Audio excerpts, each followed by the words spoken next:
Warm round of applause for Alan Minsky. Thank you. So I'm here, and what I'm here today to do is I'm hoping to inspire and enlist the BIL community, which of course includes anyone who might be watching online, to help solve what many consider to be the two greatest crises of our time, the global economic crisis and the planetary climate crisis. I feel that the two are interrelated, and thus I will focus on the first with occasional references to the second. So concerning the global economic crisis, I believe, of course, that we can do much better.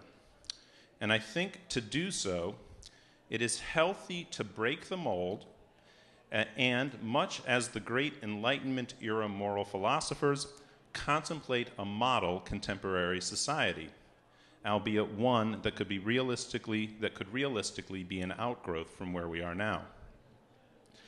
Now, my predilections concerning such a vision run towards promoting a highly cooperative, non-competitive society featuring an equitable distribution of labor allowing for loads of leisure time.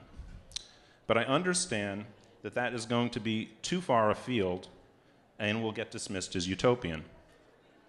Now, many in the tech community, I understand, embrace a radical variation of libertarianism, but I won't be using that as an example either. But if you're either a radical anarchist or a radical libertarian, in about 9 minutes, I will have something to say to you as well.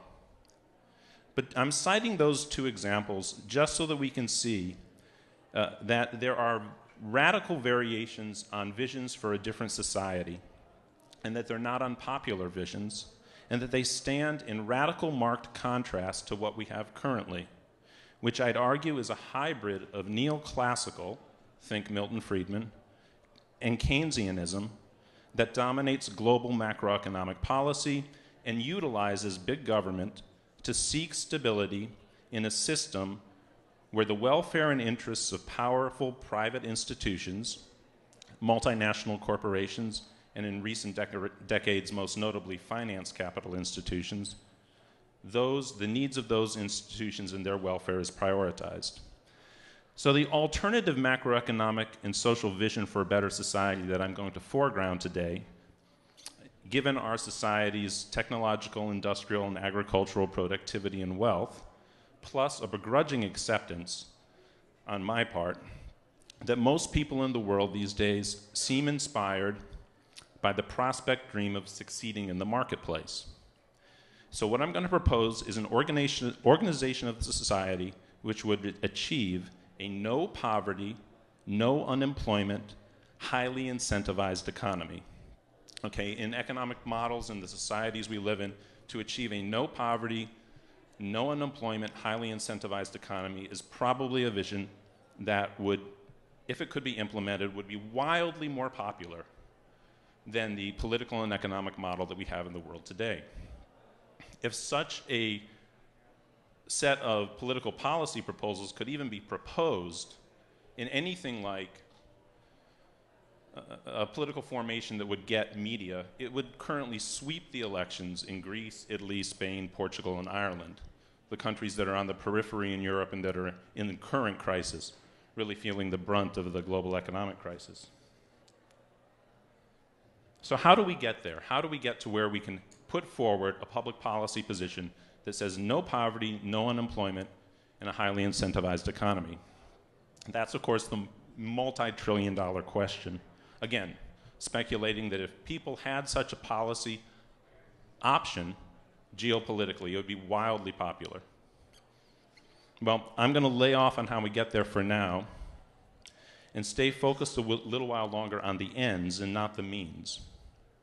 So let's look for a second again at this formulation: no poverty, no unemployment, and highly incentivized economy. Especially concerning the first half of that formula, the no poverty, no unemployment part, it's safe to say that such an endpoint has not been advocated as the motivating factor of the prevailing macroeconomic theories of the past few decades. And I'm talking about academia here. If you look at the academic models, say back in the 40s and 50s, they focused on the elimination of poverty, the elimination of unemployment. Now it's all about job creation, wealth generation, something spun off of the Chicago School of Economics. Nor have the dominant institutions of our times, largely multinational corporations and the political class, that is governments, they are, again, do not have those priorities in their sights.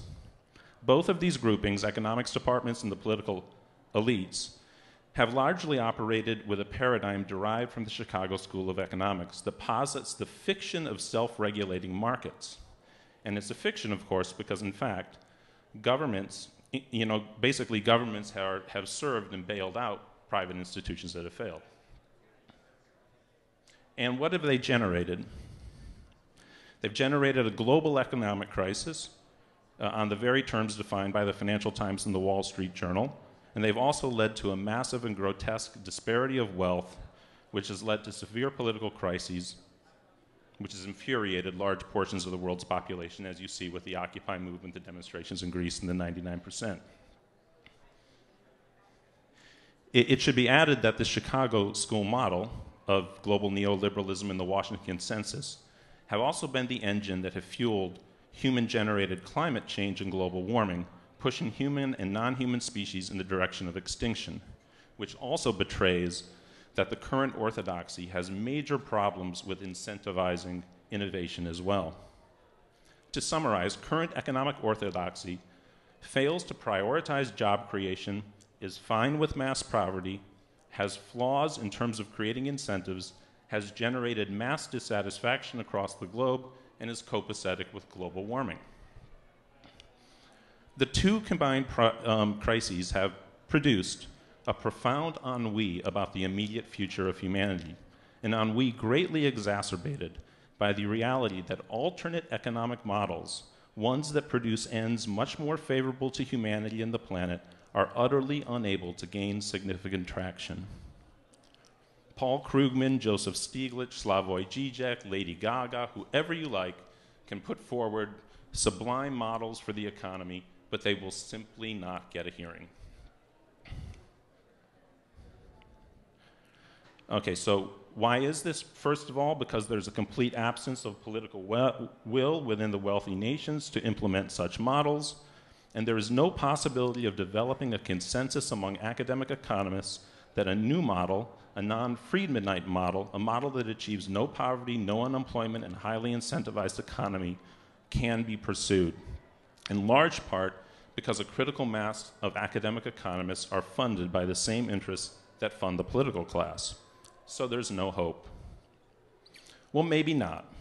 There is a long shot that a country like Greece will flip off the euro, print the drachma, and pursue policies that of such ends, and then will succeed. And may Zeus bless them if they go out and do that, but there are many, many hurdles in their way. So there's very, very little hope.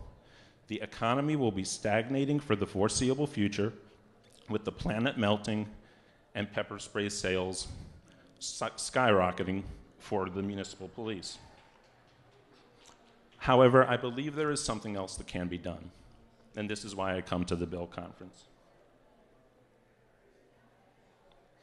What is it called when you have a desired end, again, a no poverty, no unemployment, highly incentivized economy?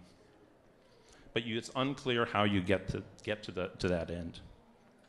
Well, you have a problem to solve. And one way to look at that is to say that we have a game on our hands. So how do we solve the problem of the global economy? What I think we need to do is we have to make it a game. In economics, there's a field called econometrics, which features mathematical formulas that allow you to punch in numbers, and the model purports to show you how the economy will respond. So econometrics and economic modeling. So it says if the Fed floats $6 gazillion as a quantitative easing program, it'll then punch out results as to what that will mean for inflation, for housing, and what impact does it have on whatever facet of the economy that you're interested in.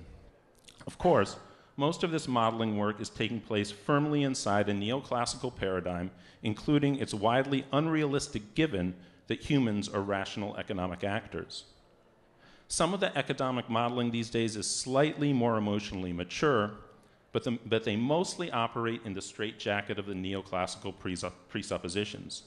And almost every last one of them operates with the assumption of contemporary political and economic arrangements. I posit what we need is to take the logic of econometrics, make it available to the public, many of whom instinctively possess the spirit of the Enlightenment era great moral philosophers, and turn it into a game. Like civilization, except the starting point for each participant in the game would be the contemporary global economy, though effectively, for many pragmatic purposes, the focus within the global economy inside the game would be a major national or regional economy, most likely the contemporary United States, operating in a global economy. And the goal then for each participant into the game is to create the most prosperous, healthy, and happy society possible. You could approach the game in different ways. Per my example, you could choose your ends and set out to see what changes and variables would need to be in place to achieve them, and what later adjustments would be required to make it successful. And you can decide that this end is so much what you want to achieve that you use the game to show that this is the proper path to society to embrace. And this could be done with utopian anarchism, it could be done with radical libertarianism, or any other economic vision for the development of society. Or you could play the game in competition with the computer and other players to see who can produce the highest quote-unquote score. And of course, you could compete for the best ends in this or that macroeconomic statistic, say lowest unemployment, lowest inflation, highest median income, best health coverage per dollar, and the game possibly could also work to create scores for less quantitative measures such as education, health, and happiness. But those, of course, would be more qualified scores. After all, like the end like the one I posited above, which I will now confess is basically like a New Deal on steroids, would do wonders for the psyche by eliminating the fear associated with unemployment, for example, but would not produce temporary heights of wealth generation like in the pre-bubble United States of 2006. Of course, how the model would be programmed, which variables or metrics should be incorporated is essential to such a game. So I think it's important to have a game which is open sourced and open enough so that those can be adjusted radically. Given the state of the world economy, and let alone the intractability of the climate crisis, I think such a game could very well prove to be a big hit in the foreseeable future. Alas, I work at KPFK Radio, where I'm currently the program director. My email is aminsky@kpfk.org. If anywhere out there, either on the internet or here, would like to contact me, please do so again at aminsky.kpfk.org. Now, I cede the remainder of my time to Brandon Barney, who is a KPFK programmer with the show Digital Village. This idea, again, for a game, as it were, to allow people to play economic modeling so that they can solve the global economic crisis is an outgrowth of conversations I had with Brandon and with Brittany Gallagher. And Brandon is also with a company called startupology.com. Brandon.